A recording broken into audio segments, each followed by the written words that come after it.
Hello friends, my name is Jatin Gautam and I have started an initiative called the Newspaper Daily, and today I will be reading the newspaper of April 27 and April 26 too, because in April 27 newspaper many of the news is related to COVID, and in every article same issue is going on of oxygen supply and vaccine. So I will be just focusing on some issues which are related to vaccine and COVID. But if I have to cover the topics of corona, so I will be covering the topics COVID and its impact on society. Not everything on corona, but especially the focus will be on the impact of COVID on the society as a whole. Okay, so let's start. And if we see today in April 27 paper, so the front page there are 7 or 8 article, and every article is based on COVID, and one article is on Oscar. So I don't think we need to address anything in Oscar article. And one article is that Ministry of Home Affairs has advised state to impose 14-day lockdown. Ministry of home affairs ने states को बोला है कि locally 14 days का आप lockdown लगा लीजिए। तो इसमें कुछ ऐसा इम्पोर्टेंट है नहीं। और एक न्यूज़ है कि आईआईटी का एक मॉडल है, उसने प्रिडिक्ट किया है कि मई 8 तक 4.4 लाख केसेस राइज हो जाएंगे। तो ये सब आप इंटरनेट पे और अलग अलग जो लोकल आपके रीजनल न्यूज़पेपर है आप वहाँ पे भी पढ़ सकते हैं। तो इनका पढ़ने का कुछ ज़्यादा फ़ायदा है नहीं। हम लोग वो न्यूज़ पढ़ेंगे जो बाकी न्यूज़पेपर में नहीं है और नेशनल और इंटरनेशनल इम्पोर्टेंस की है। ओके, तो अगर हम लोग फिर दूसरा पेज देखेंगे तो सिटी के ऊपर है। तो मैं सिटी वाले पेज भी नहीं पढ़ूंगा क्योंकि आप अलग अलग रीजन से हैं। ये दिल्ली वर्जन है, तो दिल्ली की आपको आप पता नहीं कौन से स्टेट में हो, कौन से रीजन में हो, और आपको दिल्ली की खबर देना सही नहीं है। तो तीसरा जो फोर्थ पेज है नॉर्थ एंड ईस्ट, इसमें भी सब कुछ कोविड से ही रिलेटेड है। तो हम लोग इसमें ऐसा कुछ है नहीं पढ़ने को, क्योंकि सब में मैक्सिमम एक ही चीज़ है कि हॉस्पिटल में बेड अवेलेबल नहीं है, ऑक्सीजन कंस्ट्रेंट है, तो और वैक्सीन, यही सब चीज़ें हैं। हम लोग फिफ्थ पेज पे आते हैं साउथ में। तो इसमें भी आंध्र प्रदेश हॉस्पिटल में ऑक्सीजन डिप के वजह से 3 लोग मर गए हैं, 51 डेथ्स इन आंध्र प्रदेश। हाँ, यही सब है। तो हम लोग साउथ में भी इसमें कुछ पढ़ने को है नहीं। अब हम लोग एडिटोरियल पेज पे आ गए हैं। तो इसमें पहला editorial undermining vaccination for all, ये पेंडेमिक से रिलेटेड है, लेकिन वैक्सीनेशन से रिलेटेड है। इसमें हम लोग अभी कुछ ऐसा पढ़ने को है नहीं इस एडिटोरियल में। अगर हम लोग दूसरा एडिटोरियल देखें तो वो है अनदर वेव स्पेल्स मोर न्यूट्रिशन लॉस। तो ये जो आर्टिकल है ये इम्पोर्टेंट आर्टिकल है।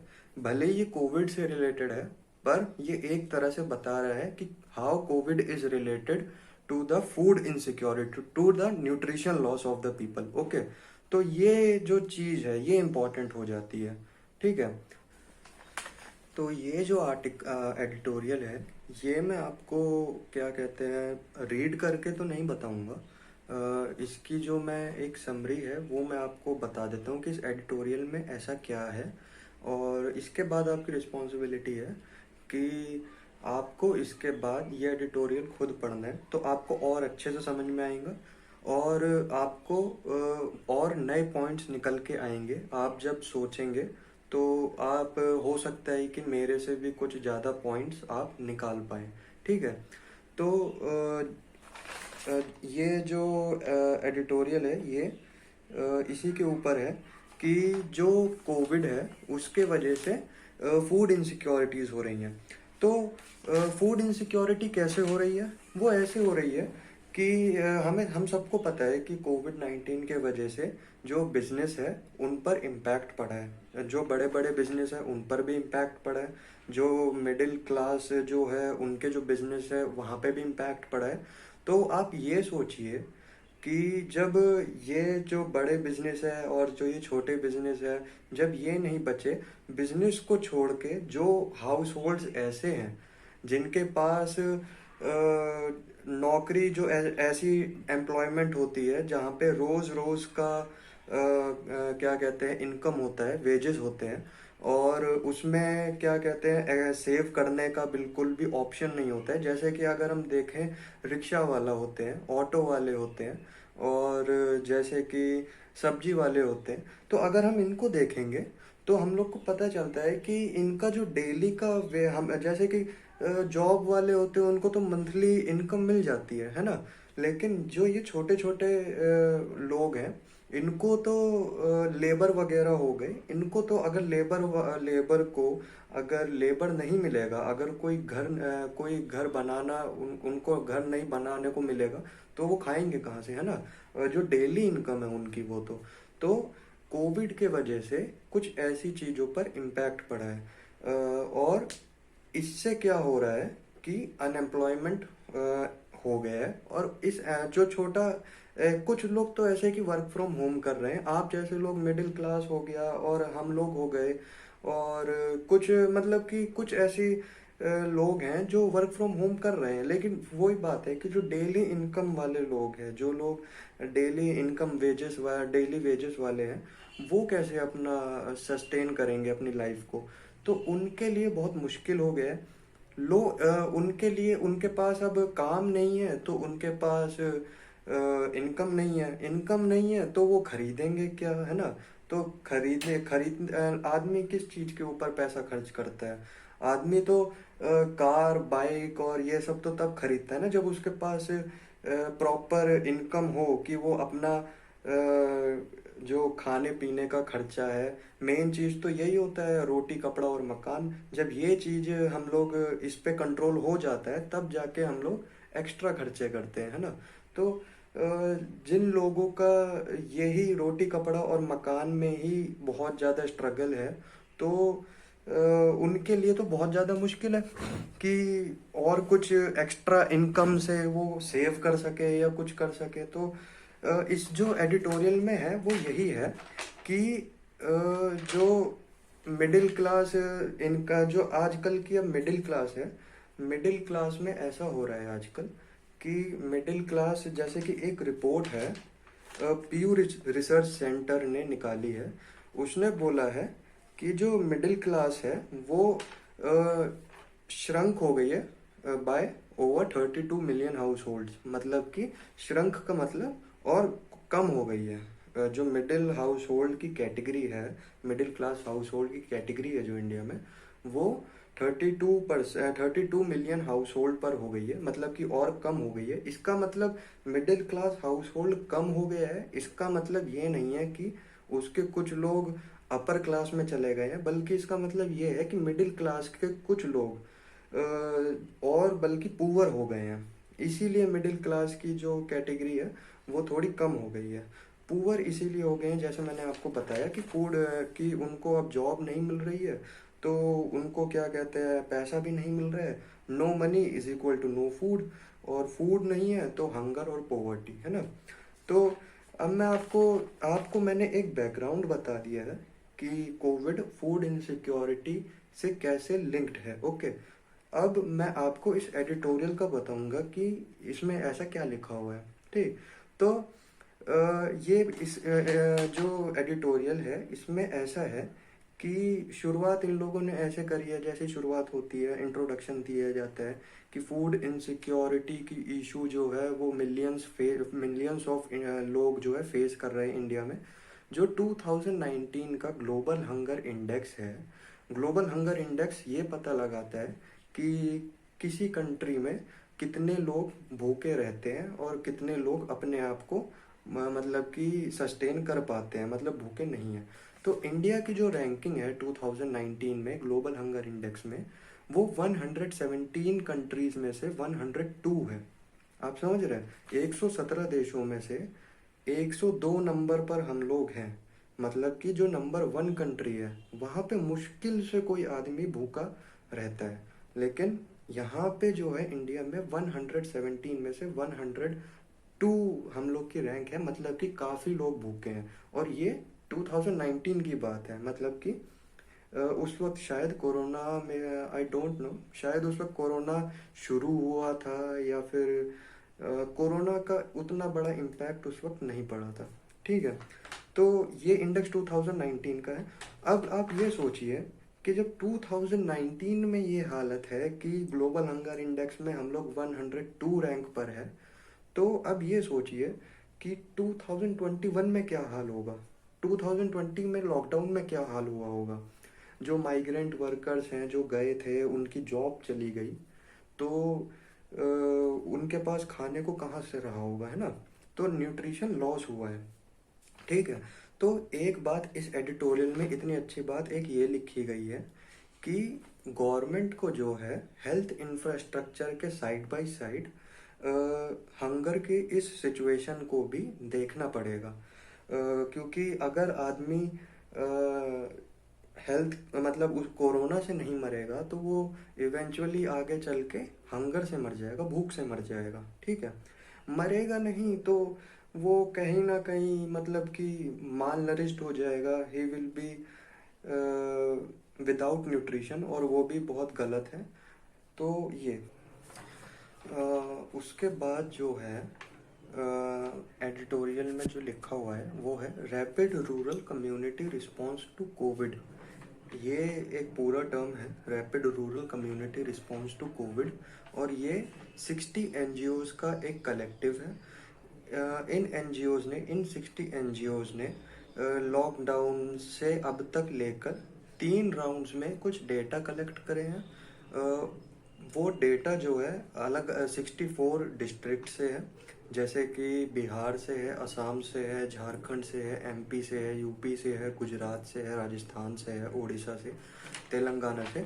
तो इन जगह से इन लोगों ने कुछ जो है डेटा कलेक्ट करे हैं। इन डेटा में क्या है वो मैं आपको बताता हूँ कि इन डेटा में जो इन लोगों ने जो कुछ भी वहाँ पे पूछा लोगों से, उसमें से एक क्या कंक्लूजन निकल के आया है वो मैं आपको बताता हूँ कि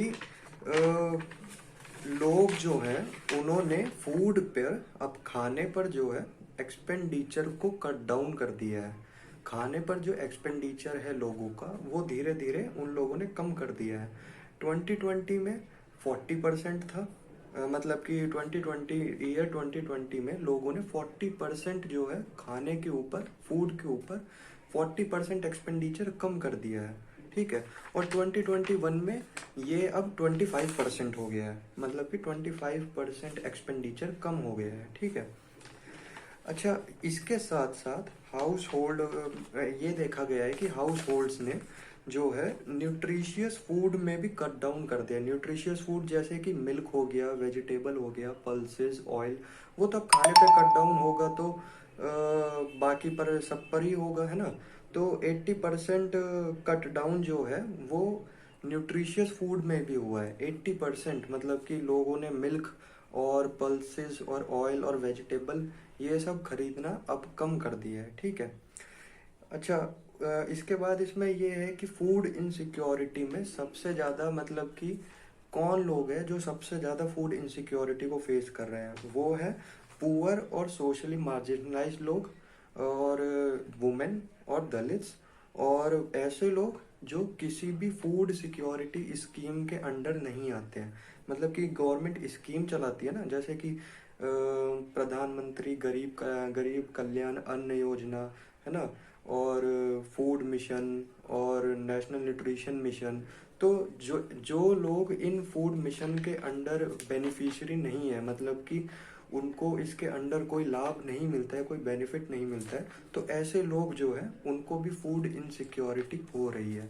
जैसे कि आप जानते होंगे कि पीडीएस, पब्लिक डिस्ट्रीब्यूशन सिस्टम होता है, उसमें उसके अंडर जो है, जैसे कि आपने देखा होगा सरकारी गल्ले की दुकान होती है, कोटा होते हैं, वहाँ पे जो है मिट्टी का तेल मिलता है, केरोसिन मिलता है, और चावल और गेहूँ जो भी है ये सब मिलता है, बहुत ही चीप रेट्स पर मिलता है। जैसे कि अगर बाज़ार में मार्केट में 20 रुपए किलो चावल, वो चावल कह रहा हूँ मैं, गेहूँ मिल रहा है, 12-13 रुपए किलो चावल मिल रहा है, तो वो उस दुकान पर जो फूड, क्या बोलते हैं उसको, फूड प्रोक्योरमेंट शॉप कहते हैं उसको, तो वहाँ पे वो चीज़ पीडीएस शॉप पर उनको 5 रुपए में मिल जाती है, 6 रुपए पर केजी में मिल जाती है ना। तो ऐसे नहीं मिलती है, उनको राशन कार्ड बनवाना पड़ता है ना। तो कौन से ऐसे लोग हैं जो इन फूड इनसिक्योरिटी के सबसे बड़े विक्टिम हैं? वो ऐसे लोग हैं जो राशन कार्ड में भी नहीं आते हैं, जिन लोगों ने अपना राशन कार्ड भी नहीं बनवाया है, और जो लोग पुअर है और सोशली मार्जिनलाइज्ड है, जो डेली वेज लेबर्स वगैरह, ये सब, ठीक है। अच्छा, इन लोगों ने जो डेटा निकाला उसमें ये पता चला कि जो वर्स्ट परफॉर्मिंग स्टेट्स है वो यूपी और झारखंड है, मतलब कि फूड इनसिक्योरिटी यूपी और झारखंड में सबसे ज़्यादा है, ठीक है। उसके बाद ये भी रिपोर्ट, मतलब इन लोगों ने जो डेटा निकाला उसमें ये भी पता चला कि क्योंकि लोगों ने फूड पर एक्सपेंडिचर अपना कम कर दिया है, तो इसका आप भी सोचिए कि ये भी तो मतलब हो सकता है कि वहाँ पे घर में कोई अगर बच्चा है तो उसके लिए भी फूड का जो वो है, फूड का सिक्योरिटी वो भी कम हो गया है, मतलब कि बच्चों को भी खाना कम मिल रहा है। तो रिपोर्ट में यही देखा गया कि एक्सपेंडिचर कट डाउन करने से चाइल्ड न्यूट्रिशन पर भी इम्पैक्ट पड़ा है। और ये जो है ये नेशनल फैमिली हेल्थ सर्वे 2019-20 और ग्लोबल फूड पॉलिसी रिपोर्ट 2021 में भी देखा गया है कि इस कट डाउन के वजह से चाइल्ड के न्यूट्रिशन पर बहुत बड़ा इम्पैक्ट पड़ा है, ठीक है। अच्छा, लोगों ने, अब ये तो मैंने आपको पहले बता दिया था कि लोग क्यों कर रहे हैं न्यूट्रिशन में कट डाउन, लेकिन एक बार एडिटोरियल में भी जो लिखा है वो भी देख लेते हैं। What are the reasons for cut down in the nutrition? तो people are losing jobs, they are push to lower income category. वो अब लोअर इनकम कैटेगरी में हो गए हैं, जब जॉब ही नहीं रहेगी उनके पास तो पहले भले ही वो एक अच्छे इनकम कैटेगरी में है, लेकिन अब उनके पास जॉब नहीं है तो वो लोअर इनकम कैटेगरी में आ गए हैं, ठीक है। और इनकम में रिडक्शन हो गई है, ठीक है। मैंने आपको बताया प्यू रिसर्च सेंटर का कि इनकम में रिडक्शन होने के वजह से जो मिडिल क्लास जो है वो उसकी पॉपुलेशन अब कम हो गई है, और वो धीरे धीरे जो मिडिल क्लास में से लोग ट्रांसफ़र होके पुअर सेक्शन में जा रहे हैं, पुअर क्लास में जा रहे हैं, ठीक है। अच्छा, उसके बाद ये है कि पैंडेमिक से पहले जो डेटा इन लोगों ने निकाला है, प्यू रिसर्च सेंटर ने जो डेटा निकाला है उसमें ये है कि पैंडेमिक से पहले कुछ ऐसे लोग, 55% हाउस होल्ड ऐसे थे जो 5,000 पर मंथ से कम कमाते थे, मतलब कि एक महीने में 5,000 से कम कमाने वाले जो हाउस होल्ड्स थे वो 55% थे। लेकिन अब जो है, मतलब कि दिसंबर 2020 से जनवरी 2021 इन लोगों ने जो सर्वे किया था उसमें पता चला है कि ये जो स्टैटिस्टिक्स है, ये जो नंबर है, ये 55% से लेके 74% पहुंच गया है। अब 74% लोग ऐसे हैं जो 5,000 पर मंथ से भी कम कमाते हैं, ठीक है। तो ये प्रभाव पड़ा है लोगों का 55% और 74% में जो अंतर है इसका राइज हुआ है, ओके।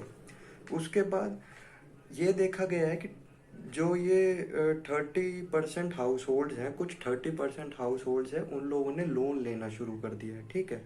और इसमें से भी 30% के हाफ में से भी, मतलब कि 15% लोन जो ले रहे हैं वो फूड के वजह से ले रहे हैं, क्योंकि उनके पास खाने के लिए ज़्यादा कुछ है नहीं, मतलब कि खाने के लिए खर्च करने के लिए इनकम नहीं है, तो वो एक होता है कि आदमी लोन ले रहा है एजुकेशन के लिए, किसी चीज़ को खरीदने के लिए, कोई घर को खरीदने के लिए, है ना।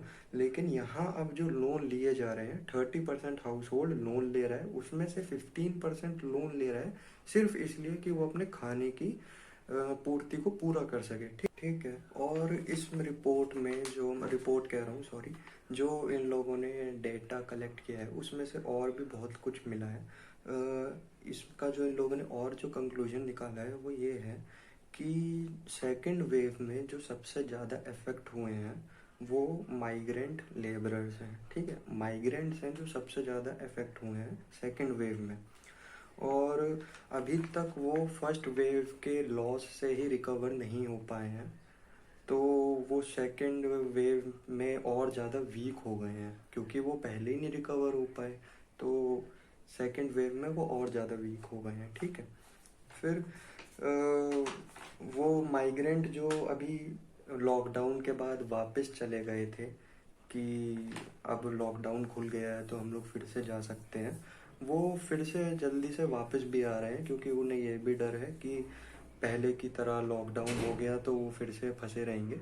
तो वहाँ पे भी एक इनसिक्योरिटी है, जॉब इनसिक्योरिटी है, समझ रहे हैं आप। तो ये भी है एक एक्सपेक्ट है जो लेबर को लेके है कि वो रिकवर नहीं हो पाए हैं और वो भागा दौड़ी भी कर रहे हैं। तो इसमें जो है उनको सबसे बड़ी बात यही है कि फूड इनसिक्योरिटी और फाइनेंशियल इनसिक्योरिटी ये बहुत ज़्यादा हो रहा है, ठीक है। फिर अगर हम लोग अब तक कंक्लूड करें तो जो हाउस होल्ड का कंडीशन है वो क्या है कि वो पहले के लॉस से रिकवर नहीं हो पाया है, वो लोन लेने लगा है, वो सेविंग्स उसकी ख़त्म हो गई है, और लास्ट ईयर के, हाँ लास्ट ईयर के मतलब जो लॉस हुआ था उससे ही रिकवर नहीं हो पा रहा है, ठीक है। क्या करना चाहिए, वॉट मस्ट बी डन। अब जो है अनएम्प्लॉयमेंट भी बढ़ रहा है धीरे धीरे, है ना। तो इमीडिएट और सस्टेन्ड एक्शन लेना चाहिए स्टेट के द्वारा, ठीक है। स्टेट को एक इमीडिएट एक्शन लेना चाहिए और एक सस्टेन्ड एक्शन लेना चाहिए जो लंबे टाइम तक चलता रहे। ऐसा नहीं कि इमीडिएट ले लिया और उसका इम्पैक्ट जो है बस एक दो महीने ही रहे, ठीक है। ऐसा नहीं होना चाहिए, सस्टेन्ड रहना चाहिए। फूड सिक्योरिटी की अब तक हमने बात करी, तो फूड सिक्योरिटी ज़रूरी है।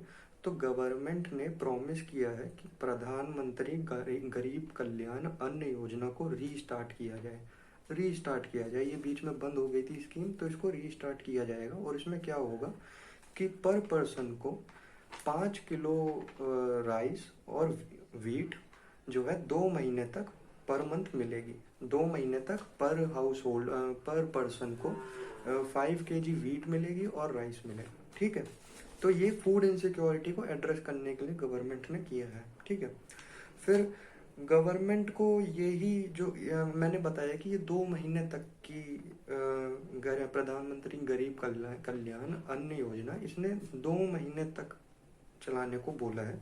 तो गवर्नमेंट तो अब होना क्या चाहिए कि गवर्नमेंट को ये लंबे पीरियड तक चलाना चाहिए। 2 महीने में क्या होगा, ये तो वो हो गया कि 2 महीने तक तो वो खा लेगा, उसके बाद क्या होगा, लेकिन है ना। तो और गवर्नमेंट को क्या करना चाहिए कि जो उसको जो है न्यूट्रिशन, मतलब कि फूड तो चलो वो दे रहा है, लेकिन मतलब कि जैसे कि वो पर पर्सन वीट और राइस दे रहा है, लेकिन उसको उसमें न्यूट्रिशन भी इंक्लूड करना चाहिए, है ना।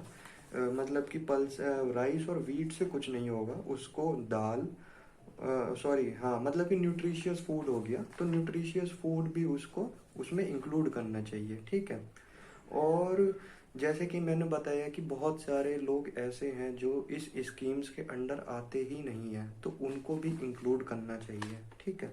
और कुछ नई स्कीम चलानी चाहिए, है ना। और कुछ जो पुरानी स्कीम है उन्हीं में इम्प्रूवमेंट करना चाहिए, जैसे कि मनरेगा वगैरह, ठीक है। फिर फूड सिक्योरिटी को पीडीएस के थ्रू और ज़्यादा सिक्योर करना चाहिए। पीडीएस मैंने बताया जो आपको, पीडीएस शॉप्स जो होती हैं, तो उसको क्या कहते हैं और ज़्यादा इम्प्रूव किया जाए। आंगनवाड़ी हो गया, आंगनवाड़ी और मिड डे मील्स वगैरह, तो इन सबको और रीवैम्प कर देना चाहिए, इनको और ज़्यादा इम्प्रूव करना चाहिए, ठीक है। फिर जो माइग्रेंट्स सिटीज़ में फंसे हुए हैं, जो माइग्रेंट्स सिटीज़ में है और उनके पास काम नहीं है, तो उनके लिए कम्युनिटी किचन्स में काम देना चाहिए। कम्युनिटी किचन्स जैसे कि अम्मा कैंटीन, उसमें उनकी ज़रूरत हो सकती है तो उनको वहाँ पे शिफ्ट कर दिया जाए।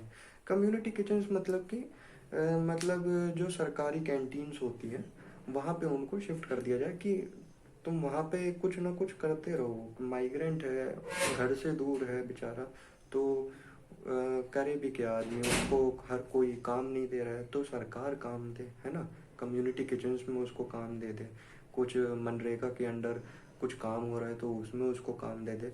उसको जो है वो ऑलरेडी बहुत सफ़र कर चुका है तो उसको और नहीं सफ़र करना चाहिए। ओके, तो ये तो एक एडिटोरियल हो गया, ठीक है। उसके बाद मैं जो, हाँ एडिटोरियल, एक एडिटोरियल ये हो गया। फिर हम दूसरे पेज पे आते हैं तो ओपन एडिटोरियल है, ओपेड। इसमें एक आर्टिकल है, an idea on taxation that is worth a try. तो ये कॉरपोरेट टैक्स के ऊपर है और इसमें बहुत सारे टेक्निकल टर्म्स जैसे कि base erosion, profit shifting, tax haven, ये सब चीज़ें यूज़ हो रही है। तो ये आर्टिकल जो है मैं आपको तभी समझा पाऊँगा जब आपको इकोनॉमिक्स का ये वाला कंसेप्ट क्लियर होगा। कॉरपोरेट टैक्स क्या होता है, बेस इरोजन, प्रॉफिट शिफ्टिंग क्या होता है और टैक्स हेवन क्या होता है। तो इसको मैं अभी क्या कहते हैं अगर आपको समझाने लग जाऊंगा तो इसमें तो आपको मेरे सिर्फ इस आर्टिकल के लिए अगर मैं आपको क्योंकि आपको आर्टिकल समझाना है तो आपको ऐसे नहीं समझ में आएगा, आपको इसका ये बैकग्राउंड जानना पड़ेगा। तो उसके लिए मुझे आपको एक अलग वीडियो बना दूंगा, क्योंकि ये टॉपिक जो है अगर मैं आपको बताऊंगा तो ये हाफ एन आवर का है, ये आधे घंटे का टॉपिक आराम से है। इसमें 15 मिनट मेरे को आपको समझाने में लगेगा और 15 मिनट में ये न्यूज़ लगेगी, तो आधा घंटा हो जाएगा। तो ऐसे तो न्यूज़ मतलब कि आप ये भी हो सकता है कि आप बोर हो जाओ, तो इसके लिए मैं एक अलग से वीडियो बना दूंगा। और आपको इकोनॉमिक्स में भी इंटरेस्ट लेना चाहिए। मैं कुछ ये स्किप नहीं कर रहा हूँ कि मेरे को ये आता नहीं है, आता मेरे को है लेकिन इसमें बहुत ज़्यादा टाइम लग जाएगा। और हो सकता है कि इसमें आप मतलब कि एक अलग क्लास हो जाए कि इसी में इतना टाइम लग गया है, फिर आगे भी न्यूज़ है आपको उसमें ना समझ में आए, उसमें मतलब कि यहाँ पे आपका सारा माइंड एग्जॉस्ट हो जाए, है ना।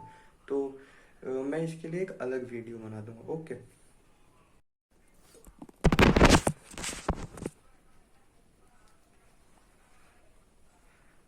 इसके बाद और कोई यहाँ पे ऐसा टॉपिक नहीं है वो ओपन एडिटोरियल पे कि आपको बताया जाए, मतलब इतना कुछ इम्पोर्टेंट है नहीं। एक तो प्रोटेक्टिंग द पुलिस एक इसके ऊपर है, एक कोविड-19 के ऊपर है। तो इसमें तो मुझे और कुछ इम्पोर्टेंट लग नहीं रहा है। फिर हम लोग दूसरे पेज पे आते हैं। दूसरा पेज न्यूज़ का है, पेज नंबर 8। अच्छा, आप एक काम करिएगा, हो सकता है आपके पास न्यूज़पेपर की अवेलेबिलिटी ना हो और इमरजेंसी में आप कहाँ से न्यूज़पेपर लाएंगे। तो आप ये भी कर सकते हैं कि ऑनलाइन न्यूज़पेपर होता है, आप वो पढ़ सकते हैं, सब्सक्रिप्शन ले सकते हैं। या फिर टेलीग्राम पे न्यूज़पेपर, ऐसे बहुत सारे चैनल्स हैं, आप टेलीग्राम पे ये भी लिख देंगे कि डेली न्यूज़पेपर द हिंदू, तो आपको वो भी मिल जाएंगे। आप वो डाउनलोड करके आप वो पढ़ो, जब वीडियो देख के उसके बाद आप वो पढ़ो, ठीक है। और टाइम आपको हल्का सा निकालना पड़ेगा, ऐसा नहीं है कि आपको बस मेरी ही वीडियो देखनी है। मैं ये वीडियो इसलिए बना रहा हूँ कि आप एक्चुअली में न्यूज़पेपर पढ़ना शुरू कर सको।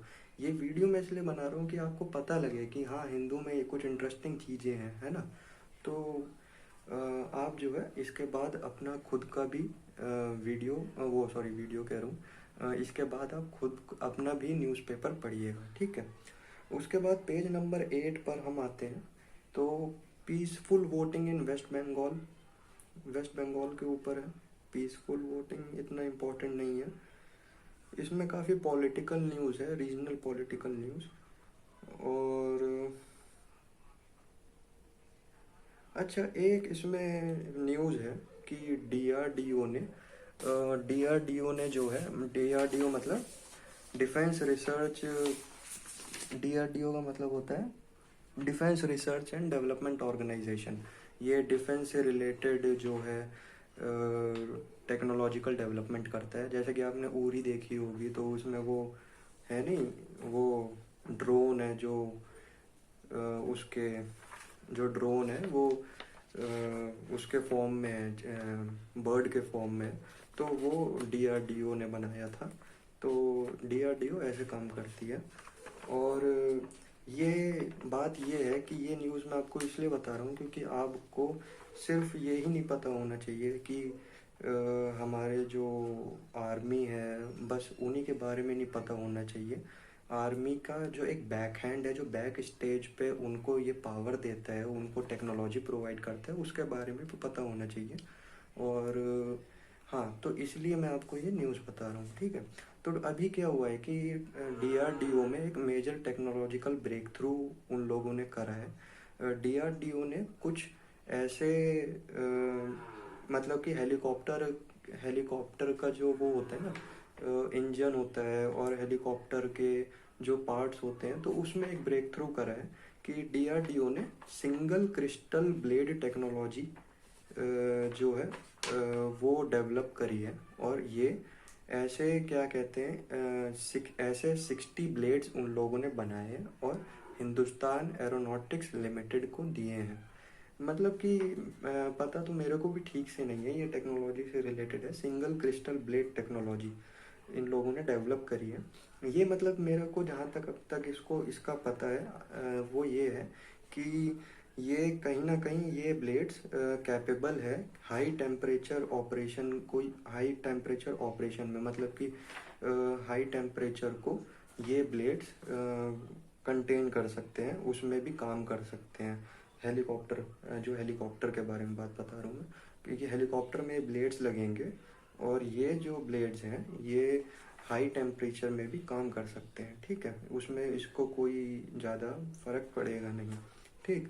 तो ये जो ये इन लोगों ने ब्लेड्स बनाए हैं, ये डिफेंस मेटलर्जिकल रिसर्च लैब, इन्होंने मतलब कि डीआरडीओ की लेबोरेटरी है, डिफेंस मेटलर्जिकल रिसर्च लैब, इन लोगों का प्रोग्राम था ये और इन लोगों ने ये करा है, ठीक है। अच्छा, ये इम्पोर्टेंट क्यों है? ये एक तरह से इसलिए भी इम्पोर्टेंट है क्योंकि कुछ ही कंट्रीज़ हैं जैसे कि यूएस, यूके, फ्रांस और रशिया, जिनके पास ही कैपेबिलिटी है कि ये डिज़ाइन कर पाए ऐसी चीज़ों को और इनको मैन्युफैक्चर कर पाए सिंगल क्रिस्टल कंपोनेंट्स को। तो अब इंडिया ने भी करा है और 60 नंबर में इन लोगों ने, मतलब कि 60 ऐसे ब्लेड को इन लोगों ने सप्लाई करा है हिंदुस्तान एरोनॉटिक्स लिमिटेड को। तो ये बहुत बड़ी बात है कि इंडिया भी अब ऐसी लाइन में, यूएस, यूके, फ्रांस, रशिया ऐसे देशों की लाइन में अब इंडिया भी आ गया है, ठीक है। तो डीआरडीओ इसके ऊपर बहुत पहले से काम कर रही थी और ये एरोनॉटिकल इंजन्स का बहुत ही क्रिटिकल कंपोनेंट है, ठीक है। तो ये एक न्यूज़ है पेज नंबर 8 पर, और कोई इम्पोर्टेंट न्यूज़ इसमें ऐसी है नहीं, ठीक है। फिर हम लोग पेज नंबर 9 पे आते हैं, तो मैं आपको बताता हूँ।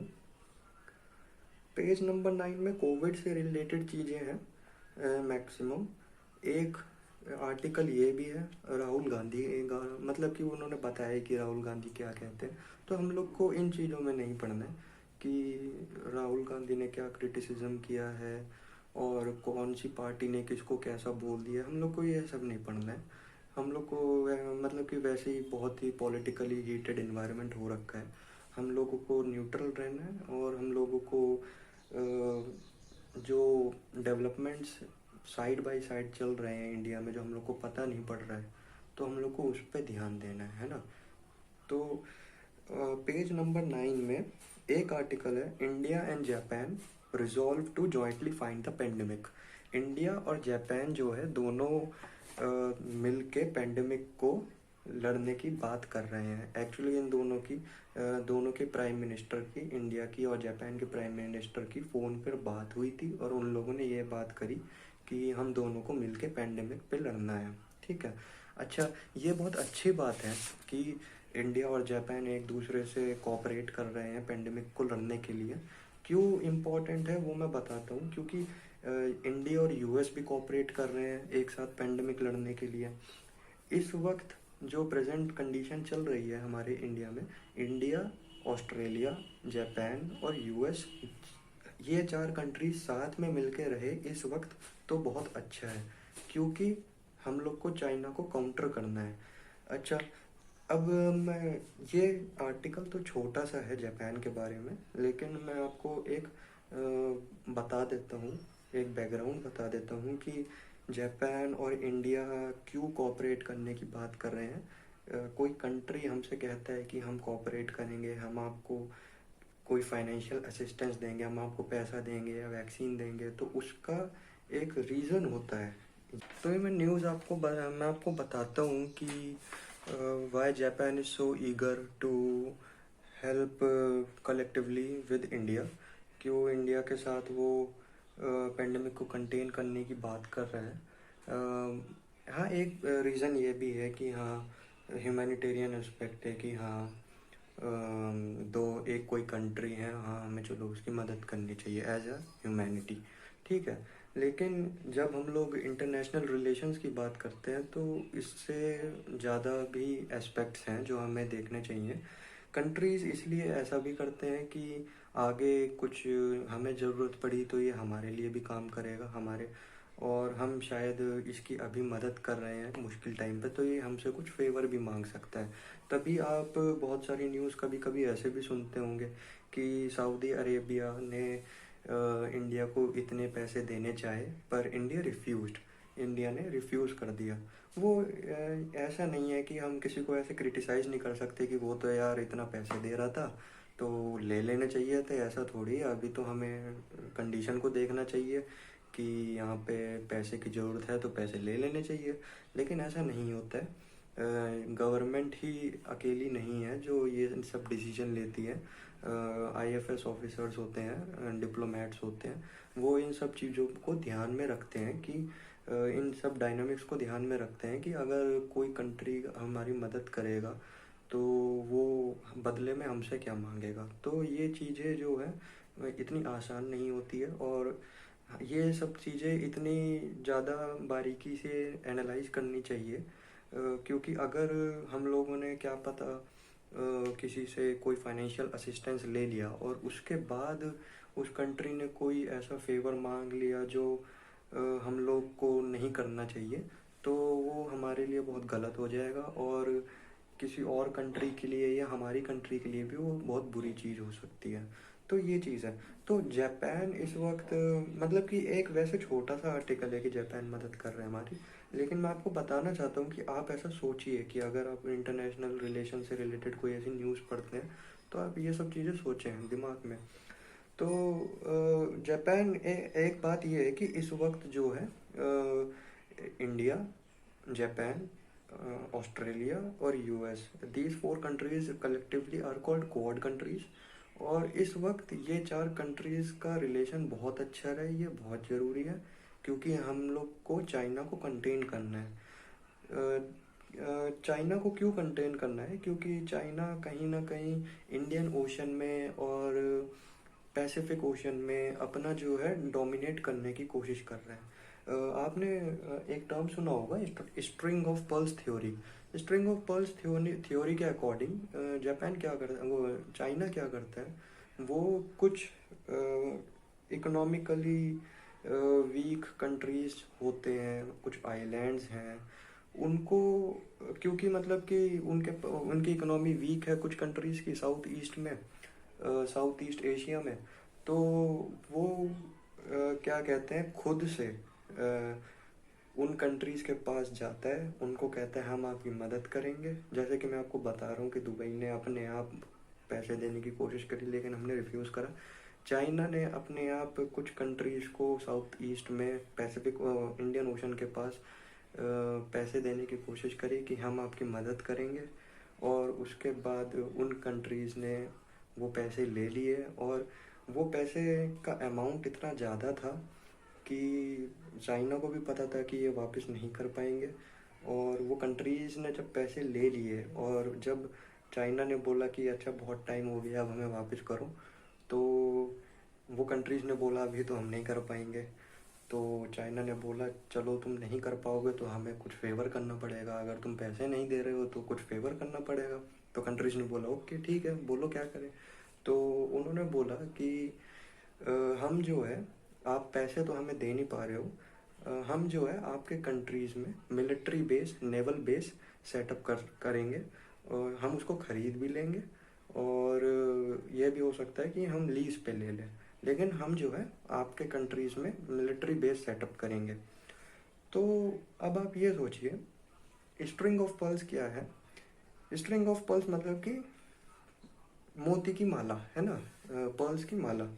तो अगर आप इंडिया का मैप देखेंगे, जैसे कि ये इंडिया है ना, तो आप देखेंगे कि स्ट्रिंग ऑफ पर्ल्स क्या है कि एक उन लोगों ने आइलैंड पे मिलिट्री बेस सेटअप कर करके, एक उन लोगों ने इंडिया के कोस्ट लाइन के नीचे इंडियन ओशन में एक ऐसे गार्लैंड टाइप एक बना ली है। समझ रहे हैं आप? एक आइलैंड पे ऐसे मिलिट्री बेस सेटअप कर करके उसने पूरे इंडिया को घेर लिया है। उन लोगों ने इंडिया को ऐसे घेर लिया है। तो वो जो ऐसे उन लोगों ने घेरा है, तो वो एकदम गार्लैंड की तरह दिखता है, तभी उसको स्ट्रिंग ऑफ पर्ल्स कहते हैं। तो इस चीज़ को कंटेन करने के लिए इंडिया अकेले कैपेबल नहीं है, ये हम लोग को भी पता है। तो हम लोग इंडिया, वो ऑस्ट्रेलिया हो गया, ऑस्ट्रेलिया इसमें क्यों है? क्योंकि पैसिफिक ओशन में अपना वो डोमिनेट करने की कोशिश कर रहा है, तो ऑस्ट्रेलिया भी उधर ही पड़ता है।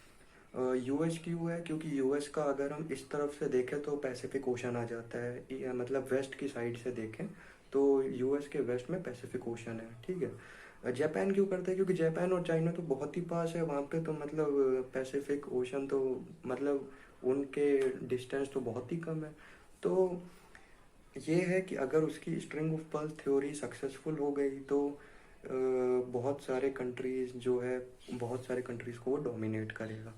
तो इसीलिए जो है इंडिया और यूएस भी पेंडेमिक के लिए कोऑपरेट कर रहे हैं, और अब जापान और ये भी कोऑपरेट कर रहे हैं, इंडिया भी कोऑपरेट कर रहा है।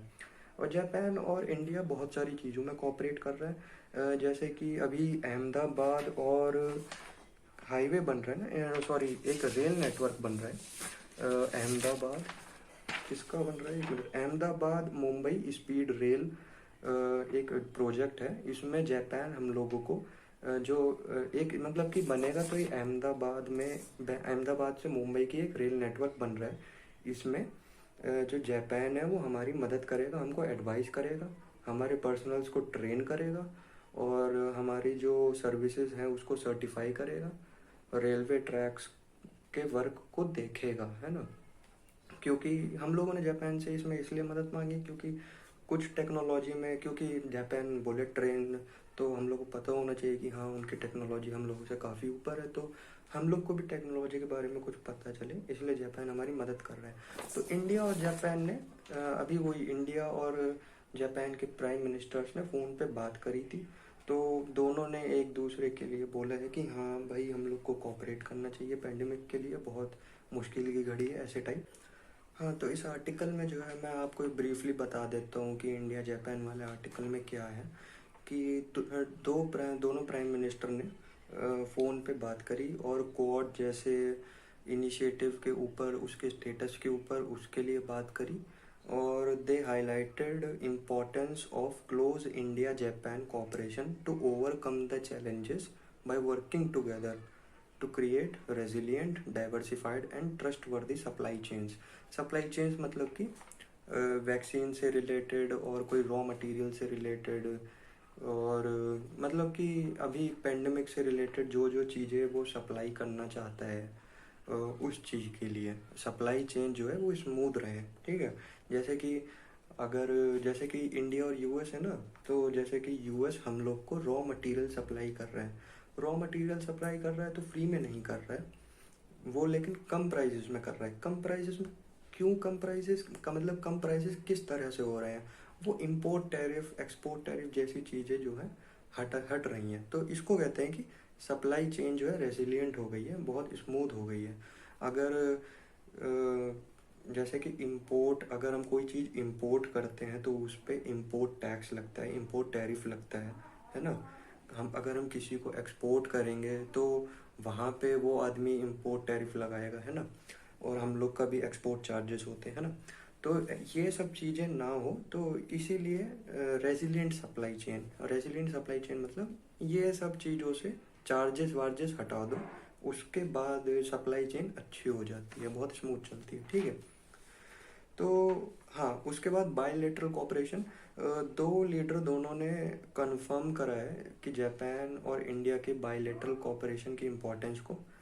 और Japan, Australia, India, US quad cooperation को उन लोगों ने मतलब कि बहुत इम्पोर्टेंट माना है। मतलब उन लोगों ने फ़ोन कॉल करी होगी, बोला होगा कि हाँ भाई, क्वाड कंट्रीज़ का बहुत ज़्यादा ज़रूरत है इस वक्त चाइना को कंटेन करने के लिए, ये सब।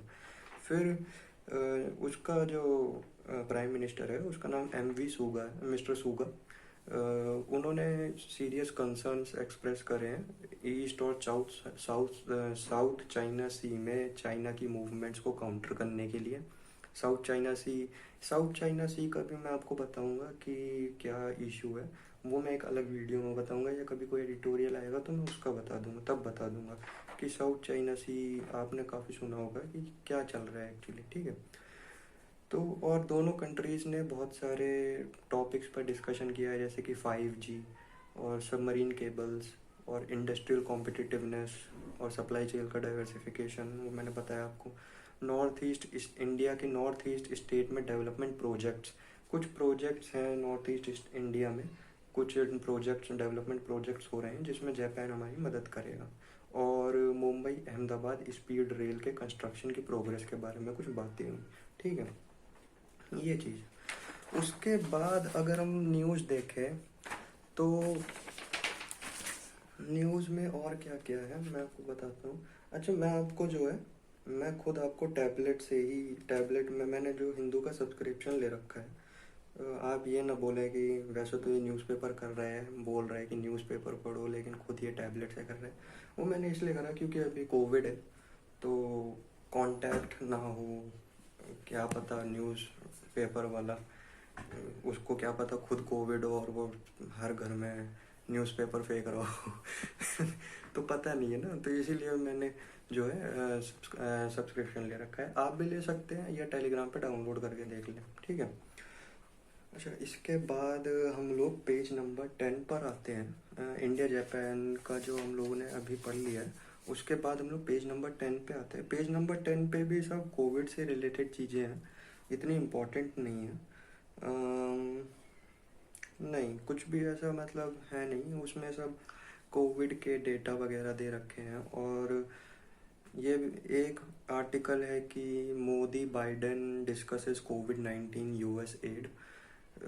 ये भी कुछ इतना खास है नहीं, मतलब कि यूएस जो है वो इंडिया को रॉ मटेरियल सप्लाई कर रहा है वैक्सीन के लिए। ये 26 अप्रैल की न्यूज़ थी, ये मैं आपको बताता, लेकिन मैंने एक्चुअली शुरुआत कल से करी है। तो इसमें मतलब आर्टिकल में ऐसा कुछ है नहीं कि आपको बहुत ज़रूरी है कि इन्फॉर्म रहे, ऐसा कुछ नहीं है। उसके बाद पेज नंबर 11 पे अगर हम आए, या एक है, हाँ, उसके बाद अगर हम लोग पेज नंबर 11 पे आए तो एक न्यूज़ ऑस्कर की है, एक न्यूज़ रशिया की है, इतनी इम्पोर्टेंट नहीं है वो। और एक ब्रिटेन की है, वो भी। श्रीलंका की भी कोविड से रिलेटेड है। सोमाली सोमाली सोमाली का मैं आपको बताऊंगा, लेकिन अभी नहीं बताऊंगा क्योंकि बहुत टाइम लग जाएगा इसे बताने में। क्योंकि ये जो न्यूज़ है, ये इसके लिए सोमाली का बैकग्राउंड जानना ज़रूरी है। और सोमाली का अगर मैं बैकग्राउंड बताऊंगा तो टाइम लग जाएगा, उसमें काफ़ी टाइम लग जाएगा। फिर म्यांमार की भी एक न्यूज़ है, Myanmar activist call for non cooperation campaign. इसका भी बैकग्राउंड जानना ज़रूरी है। बहुत सारी न्यूज़ वर्ल्ड में ऐसी होते हैं, वर्ल्ड से रिलेटेड कुछ न्यूज़ ऐसी हैं, जैसे मैंने आपको यही स्ट्रिंग ऑफ पर्ल्स वाला बताया कि इसमें बैकग्राउंड जानना ज़रूरी है। अगर नहीं जानेंगे तो आपको न्यूज़ समझ में नहीं आएगी।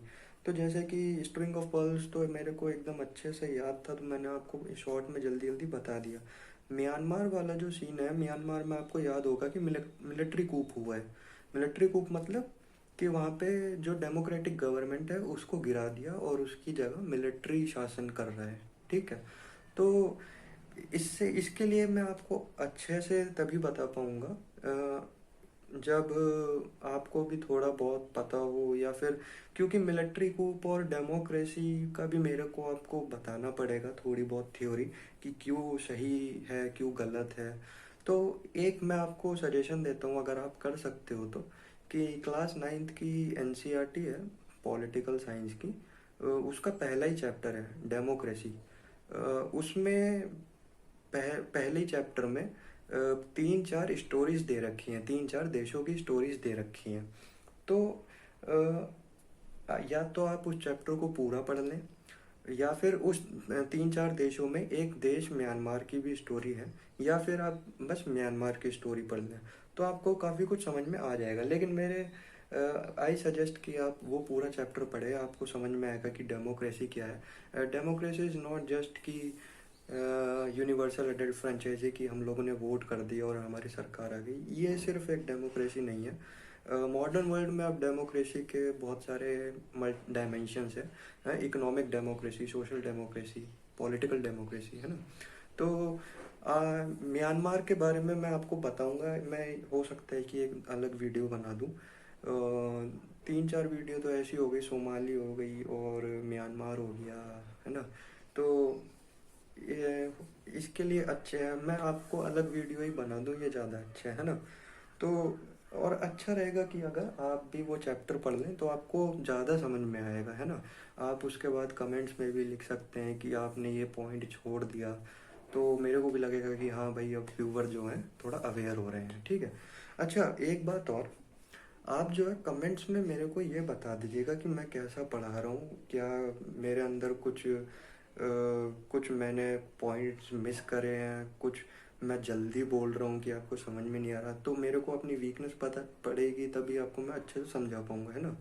तो आप जो है कमेंट्स में बता दीजिएगा कि मैं सही पढ़ा रहा हूँ कि गलत पढ़ा रहा हूँ, कि जैसा भी है आप बता दीजिएगा, ठीक है। अगर आप ये भी कहते हैं कि हमें कोई प्रॉब्लम नहीं है, एक ही वीडियो में तुम आप बता दीजिए, तो हम आपको जैसे कि म्यांमार हो गया, सोमाली, हम आपको एक ही में बता देंगे। बस दिक्कत ये है कि वीडियो की लेंथ लंबी हो जाएगी, व्यूअर बोर भी हो सकता है ना। तो आप मेरे को एक बार कमेंट में सजेशन दे दीजिएगा, ठीक है। अच्छा, उसके बाद तो इसमें तो वर्ल्ड में एक सोमाली का है और एक म्यांमार का है, तो ये मैं आपको अलग से बताऊंगा, ठीक है। म्यांमार में आप एनसीईआरटी पढ़ लीजिएगा, ठीक है। क्लास नाइन्थ की एनसीईआरटी है, उसमें डेमोक्रेसी करके फर्स्ट चैप्टर है, ठीक है। आप वो पढ़ लीजिएगा। और वो पढ़नी भी चाहिए, स्कूल के बच्चों की किताब है, तो हम तो बहुत बड़े हो गए हैं हम लोग, है ना। तो ठीक, उसके बाद हम लोग नेक्स्ट पेज पे आते हैं, बिजनेस का पेज है।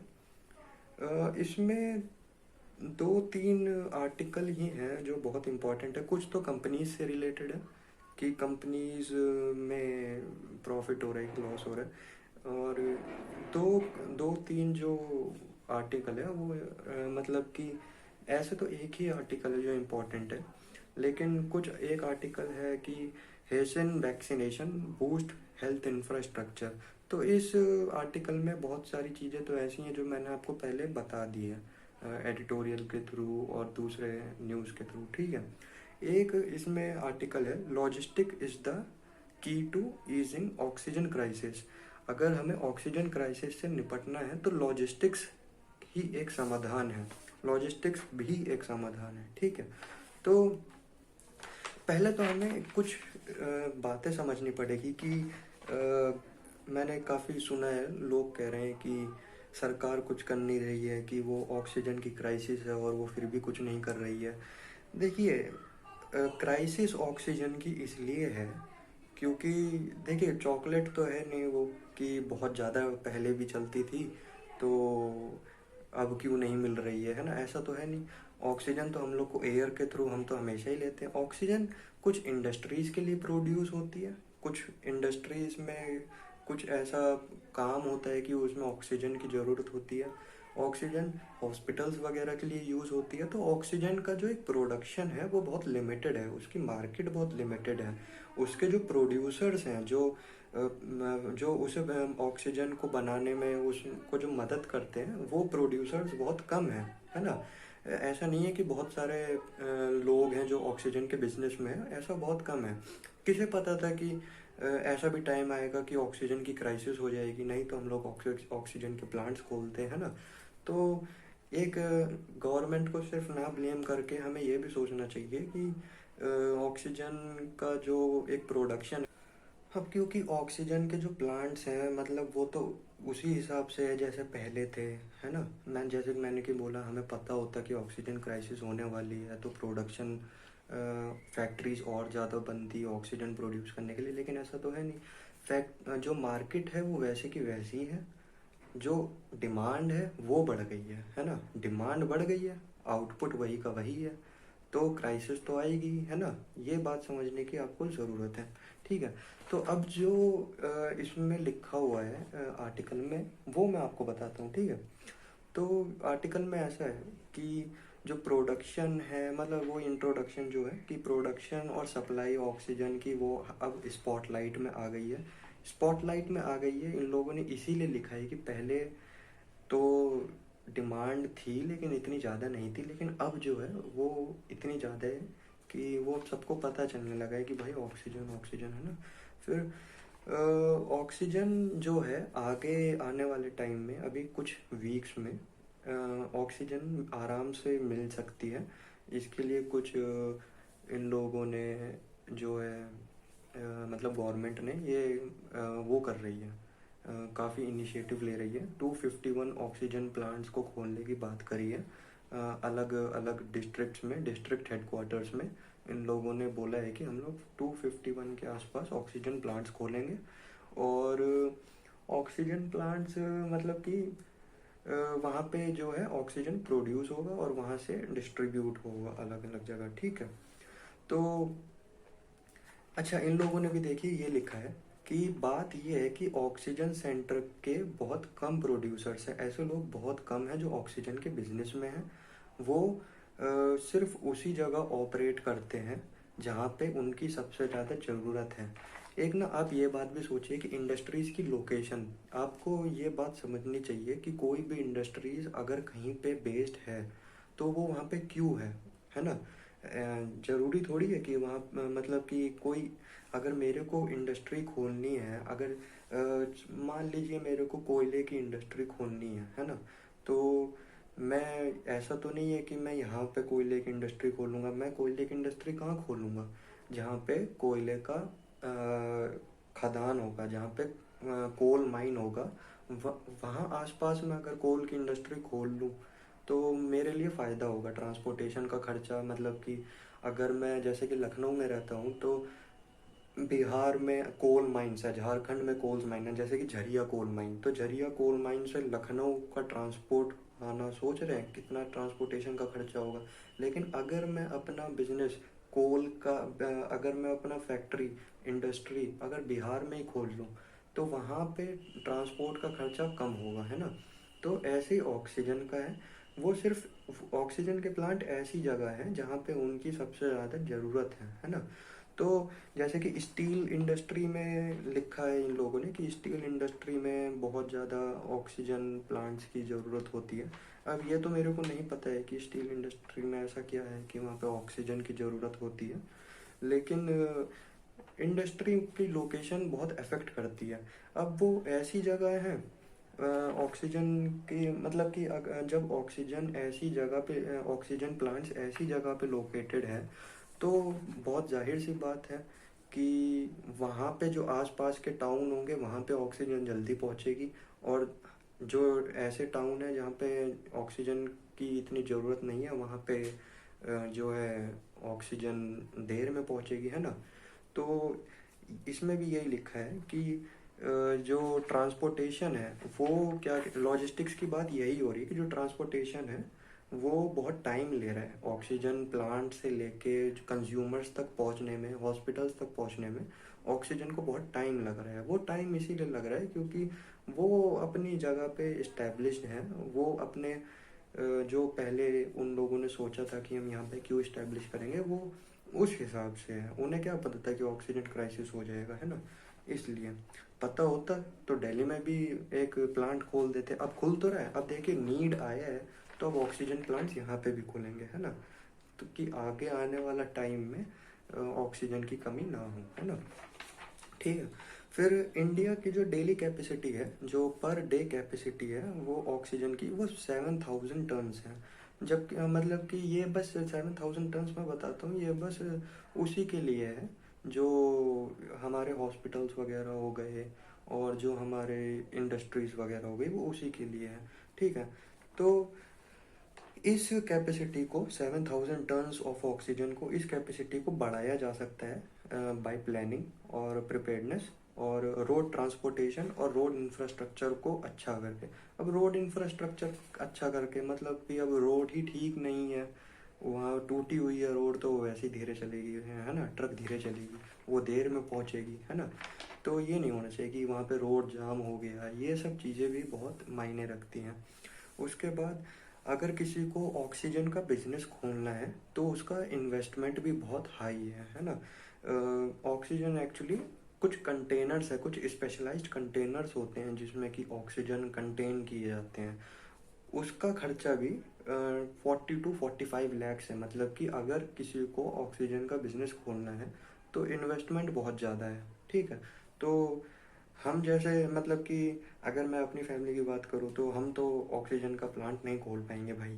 45 लाख बहुत होते हैं, और ये तो इनिशियल इन्वेस्टमेंट है, उसके बाद तुम्हें बहुत सारे अलग से खर्चे करने पड़ते हैं। तो ये भी एक बात है कि प्रोड्यूसर्स जो हैं ऑक्सीजन के वो बहुत लिमिटेड है, वो इसीलिए है क्योंकि इन्वेस्टमेंट कॉस्ट भी बहुत ज़्यादा है। ठीक है। अच्छा, सेंटर क्या कर रही है, मतलब कि सेंट्रल गवर्नमेंट क्या कर रही है। अब मैंने आपको बताया ना कि इंडस्ट्रीज़ के लिए और किसी बहुत सारी चीज़ें हैं जिसमें ऑक्सीजन का यूज़ होता है। तो सेंटर सेंटर क्या कर रही है कि अभी प्रायोरिटी को देखते हुए कुछ जो इंडस्ट्रीज़ हैं जिनको ऑक्सीजन की ज़रूरत है उनको अब उनके लिए ऑक्सीजन की सप्लाई बंद कर रही है कि भाई अभी जहाँ पे ऑक्सीजन की ज़रूरत है वहाँ पे जाना चाहिए, लोग मर रहे हैं, तो हम लोग इस तरफ मोबिलाइज कर देते हैं। तो उन्होंने जो एक सप्लाई है ऑक्सीजन की जो इंडस्ट्रीज की तरफ होती है वो सप्लाई को अभी रोक दिया है, और प्रायोरिटी जो है उस हिसाब से हॉस्पिटल्स मतलब अगर 10 कंटेनर्स उधर जाते हैं इंडस्ट्रीज की तरफ तो 10 कंटेनर्स हॉस्पिटल की तरफ आएंगे। ठीक है। उसके बाद प्रोड्यूसर्स को भी बोला है कि भाई अपना थोड़ा आउटपुट बढ़ाओ, है ना। उसके बाद रोड मूवमेंट को स्पीड अप करने के लिए मेजर्स लिए गए हैं, रेल एयर और रोड के मूवमेंट को स्पीड अप करने के लिए मेजर्स लिए गए हैं। जैसे कि एम्बुलेंस होता है ना कि एम्बुलेंस आ रहा है तो आ रही है तो लोग साइड में हट जाते हैं और उसको जाने का रास्ता देते हैं, वैसे ही अब जो है स्पीडी प्रोसेस के लिए ऐसे ही रोड मूवमेंट के लिए भी हो रहा है कि अगर ऑक्सीजन के कंटेनर के ट्रक्स आ रहे हैं तो लोगों को भी एज ए इंडिविजुअल रिस्पॉन्सिबिलिटी समझ के उनको रास्ता। उसके बाद गवर्नमेंट ने भी जो है सेंट्रल गवर्नमेंट ने प्लांट जो ऑक्सीजन प्लांट्स के लिए सेटअप करने के लिए उसके लिए फंड सैंक्शन करे हैं। मतलब कि मैंने बोला ना इन्वेस्टमेंट कॉस्ट ज़्यादा है, तो गवर्नमेंट अब मदद कर रही है कि हम थोड़े फंड्स दे देंगे, आप जो है ऑक्सीजन प्लांट्स को सेटअप करिए और हॉस्पिटल तक पहुंचाइए। ठीक है। उसके बाद ट्रांसपोर्ट जो सेक्टर है वो भी 24/7 काम कर रहा है भाई। वो जो है ऑक्सीजन प्लांट से लेके हॉस्पिटल तक लेके आ रहे हैं। ठीक है। और ब्लैक मार्केटिंग, जैसे कि अभी बोला गया था कि ऑक्सीजन की ब्लैक मार्केटिंग हो रही है, मैंने कहीं पढ़ा भी था कि 1 cylinder was like for 1 lakh rupees. तो अब देखिए सोसाइटी है और एक जगह बहुत गरीब लोग हैं और एक जगह बहुत अमीर लोग भी हैं, एक जगह मिडिल क्लास है, तो इनइक्वालिटी तो बढ़ जाती है। और इनइक्वालिटी का एक बहुत बड़ा डिसएडवांटेज यही है कि जो बहुत गरीब लोग हैं और मिडिल क्लास है वो जो है उनको रिसोर्सेज कम मिल पाते हैं। अब इमरजेंसी जैसा जैसा टाइम हो गया तो एक तो पार्ट ऑफ सोसाइटी है जो शायद ऑक्सीजन का सिलेंडर अफोर्ड भी ना कर पाए, है ना। जैसे कि मैंने आपको बताया कि लोग खाने के ही खाने के लिए ही क्या, खाने के अपने उसमें फूड में एक्सपेंडिचर अपना कम कर रहे हैं, तो वो ऑक्सीजन क्या ही करेंगे। जब वो खाना नहीं अफोर्ड कर पा रहे हैं तो वो ऑक्सीजन क्या अफोर्ड करेंगे। और एक सोसाइटी का पार्ट ऐसा भी है जो 1 लाख पर सिलेंडर ऑक्सीजन खरीद रहा है ना। तो इसके लिए क्या हुआ है कि अब गवर्नमेंट ने कह दिया है कि जिस ट्रांसपोर्ट में, जिस ट्रक वगैरह में ऑक्सीजन के सिलेंडर्स आएंगे उसको हम जीपीएस टैग कर देंगे हमें। और एक मॉनिटरिंग रूम रहेगा जहाँ से ये सब मॉनिटर होता रहेगा कि जीपीएस के थ्रू कि ये जो ट्रक्स हैं वो प्लांट से हॉस्पिटल ही जा रहे हैं, बीच में कहीं रुक भी रहे हैं और उनको बस दे रहे हैं, है ना, ब्लैक में। तो जीपीएस से थोड़ा बहुत इस पे भी, ब्लैक मार्केटिंग पे भी थोड़ा बहुत प्रभाव पड़ेगा, इफेक्ट पड़ेगा। ओके। फिर दो ड्राइवर रखे जा रहे हैं ट्रकों में। वैसे भी दो ही ड्राइवर होते हैं कि एक सो गया तो दूसरा चलाए, लेकिन इस वक्त तो मतलब कि बहुत ज़्यादा ज़रूरी है कि बस ट्रक चलती रहनी चाहिए कि वो हॉस्पिटल में बहुत जल्दी टाइम पे पहुँचे। तो इसके लिए दो ड्राइवर हैं जो हैं। उसके बाद एक all India transport welfare association के जॉइंट सेक्रेटरी है अभिषेक गुप्ता। उन्होंने बोला है कि गवर्नमेंट को एक सेंट्रल टीम बनानी चाहिए जो मॉनिटर करे सिलेंडर की एक्सेसिबिलिटी को। जैसे कि मैंने वही आपको बताया कि जीपीएस की जो कि ऑक्सीजन के मूवमेंट पे ध्यान रहना चाहिए, हम लोग को नज़र रखे रहनी चाहिए कि कहाँ जा रहा है कहाँ नहीं जा रहा है। तो ये, तो एक न्यूज़ ये हो गई, ठीक है। तो और आप मेरे को ना प्लीज़ आप एक बार ये बता दीजिएगा कि जो मैं समझा रहा हूँ आपको समझ में आ रहा है कि नहीं आ रहा है। पता चला मैं बोलते जा रहा हूँ और आप समझ नहीं रहे हैं, तो आप एक बार मेरे को बता दीजिएगा कि हाँ आपको समझ में आ रहा है, ठीक है। और मेरी वीकनेस भी बता दीजिएगा कि अगर मेरी कोई वीकनेस है तो मैं आपको वो भी बता दूंगा, ठीक है। अच्छा, एक न्यूज़ रह गई है। एक न्यूज़ थी शायद पेज नंबर, हाँ पेज नंबर 9 पे एक न्यूज़ है, ये मैं जल्दी में भूल गया, जो जापान वाले पेज पे है, इंडिया जापान वाले पेज पे, कि सेंट्रल गवर्नमेंट ने बोला है कि हम लोग जो वैक्सीन्स हैं वो, सेंट्रल गवर्नमेंट ने बोला कि हम लोग जो है वैक्सीन्स फॉरेन मतलब कि इंपोर्ट नहीं करेंगे। हम लोग जो है डोमेस्टिक डोमेस्टिक प्रोड्यूसर्स वैक्सीन का इस वक्त कौन है, भारत बायोटेक है, सीरम इंस्टीट्यूट ऑफ इंडिया है, ठीक है। इनको पैसा देंगे, डोमेस्टिक को पैसा देंगे और प्रोडक्शन को बढ़ाने की बात करेंगे, हम लोग इंपोर्ट नहीं करेंगे। इससे डोमेस्टिक इकोनॉमी बूस्ट होगी, इससे डोमेस्टिक जो प्रोड्यूसर्स है उनको भी क्या कहते हैं बूस्ट मिलेगा। और इंपोर्ट में जो है थोड़ा महंगा तो होता ही है इंपोर्ट कर रहे हो तो ये बोला है। लेकिन ये सिर्फ सेंटर ने बोला है कि वो अपने लिए ऐसा कर रहा है। स्टेट और जो बाकी कंपनीज हैं उसको कह रहा है, जैसे कि स्टेट गवर्नमेंट्स को कह रहा है कि आप अपना जो ऐसा होता है ना कि स्टेट का पैसा, स्टेट गवर्नमेंट अलग है, सेंट्रल गवर्नमेंट अलग है, स्टेट की जो ट्रेजरी है वो अलग है, जो स्टेट का खर्चा होता है वो स्टेट ट्रेजरी से होता है और स्टेट फंड होता है। और जो गवर्नमेंट का, सेंट्रल गवर्नमेंट का खर्चा है उसका जो है वो अलग होता है, जो ट्रेजरी होती है उनकी अलग होती है। तो सेंट्रल गवर्नमेंट ने बोला है कि हम लोग तो भाई इंपोर्ट नहीं करेंगे, क्योंकि सेंट्रल गवर्नमेंट को पैसे और जगह भी लगाने हैं इस वक्त, जैसे कि मैंने बोला हंगर भी है, उसको वहाँ भी देखना है। तो और वो ऑक्सीजन प्लांट्स के लिए भी फंडिंग कर रहा है, तो अच्छा मूव है ये। और सेंट्रल गवर्नमेंट कह रही है कि तुम स्टेट गवर्नमेंट और जो बाकी प्राइवेट फर्म्स वगैरह हैं तुम लोग जो है अपना इंपोर्ट कर लो, और हाँ तुम लोग इंपोर्ट कर लो, हम नहीं कर रहे हैं। तो ये कह सकते हैं कि ये एक अच्छा मूव है। अच्छा मूव इसीलिए है क्योंकि सेंटर को इस वक्त बहुत ज़्यादा पैसे की ज़रूरत है, वो बहुत जगह पैसे मोबिलाइज कर रहा है इधर से उधर, ठीक है। तो ये एक जो है न्यूज़ है, ये लास्ट न्यूज़ थी। तो ये वीडियो जो है हम यहीं ख़त्म करते हैं। और अच्छा एक बात मैं और आपको बताना चाहता हूँ कि आज थोड़ा जो है वीडियो अपलोड होने में लेट हो जाएगा, क्योंकि शायद आपको थोड़ा बहुत वीडियो में भी सुनाई देगा। मैं यहाँ पे घर के पास में ढोल बज रहे थे तो वीडियो में ढोल की आवाज़ आती है। और कहीं और मेरे को जगह ऐसी मिली नहीं, क्योंकि हर जगह ढोल की आवाज़ आ रही थी, तो मैंने थोड़ा लेट शुरू किया। कम से कम इन लोगों ने पूरे दिन ढोल बजाया है। यहाँ पे घर पे शादी हो रही है, पीछे पीछे मेरे घर के शादी हो रही है। कोरोना के टाइम में भी शादी कर रहे हैं। तो चलो कोई नहीं। जो मैंने पहली वीडियो अपलोड करी थी वो कुछ 12 मिनट की है, और उसको अपलोड होने में 3 घंटे लगे थे।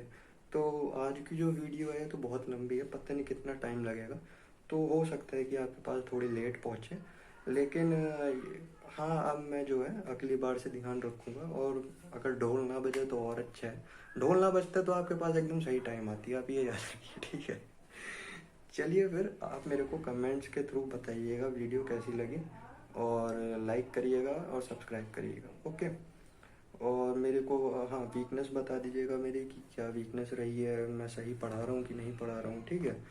और ये भी बताइएगा कि यह वीडियो आपको हेल्पफुल रही कि नहीं रही। और वही एक बात तो है कि आपको खुद से भी पढ़ना पड़ेगा, ओके। चलिए, hope you enjoy. Thank you.